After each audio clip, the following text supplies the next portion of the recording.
राजभर की रैली पर हर दल ने टिकाई नजर। राजभर ने सपा के साथ आकर बढ़ा दी माथापच्ची। कांग्रेस और बीजेपी की मुश्किलें राजभर की चाल से बढ़ी।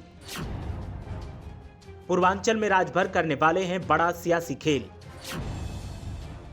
राजभर की रैली तय करेगी कि क्या होंगे सियासी समीकरण।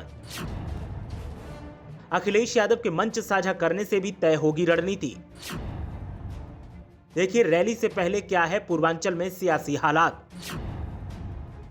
रैली से पहले स्थानीय आवाम का मूड क्या कहता है।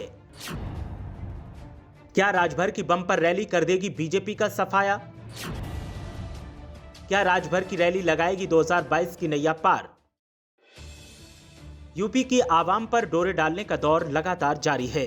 सत्ताधारी पार्टी मिशन रिपीट के लिए पूर्वांचल की आवाम को साध रही है तो विपक्षी दल सत्ता में आने के लिए पूर्वांचल में खेला करने की कोशिश में हैं।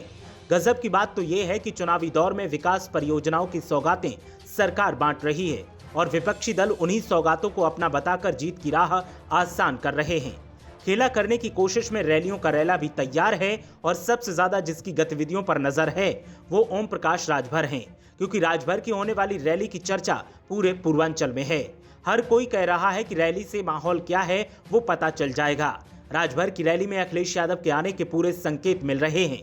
ऐसे में देखना यह है कि दिग्गजों के साथ मंच साझा करने के बाद पूर्वांचल में क्या सियासी समीकरण दिखते हैं।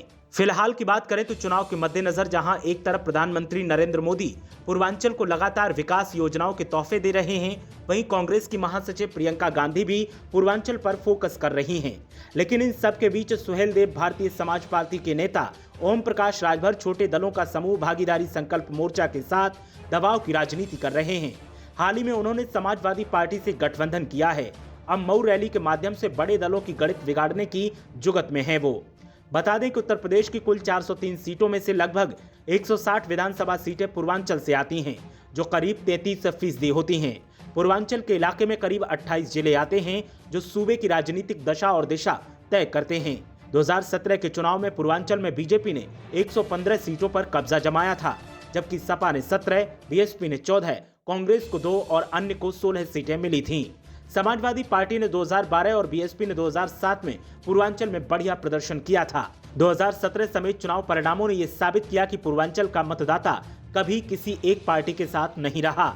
ओम प्रकाश राजभर की सियासी ताकत उनका राजभर समाज है, जो पूर्वांचल के कई जिलों में राजनीतिक समीकरण बनाता बिगाड़ता है।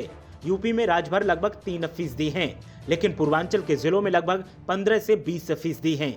ओम प्रकाश राजभर ने 2012 के चुनावों में 52 सीटों पर प्रत्याशी उतारे थे, लेकिन एक भी सीट वो जीत नहीं पाए थे। हालांकि पूर्वांचल में वोट फीसदी लगभग 5% जरूर हो गया था। 13 सीटों पर पार्टी को 10,000 से लेकर 48,000 तक वोट मिले थे।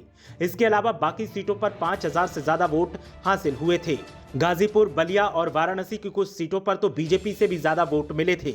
सुभाषपा महासचिव अरुण राजभर कहते हैं कि उनका प्रदर्शन बेहतरीन होगा। ओवैसी, शिवपाल, भीम आर्मी प्रमुख चंद्रशेखर जैसे नेता मऊ रैली में शामिल होंगे। इस सवाल पर राजभर कहते हैं कि जो लोग अभी तक भागीदारी संकल्प मोर्चा में शामिल हैं, वही लोग मंच शेयर करेंगे।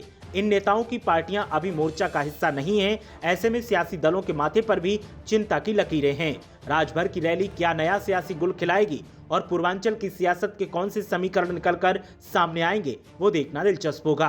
ब्यूरो रिपोर्ट, मीडिया हलचल।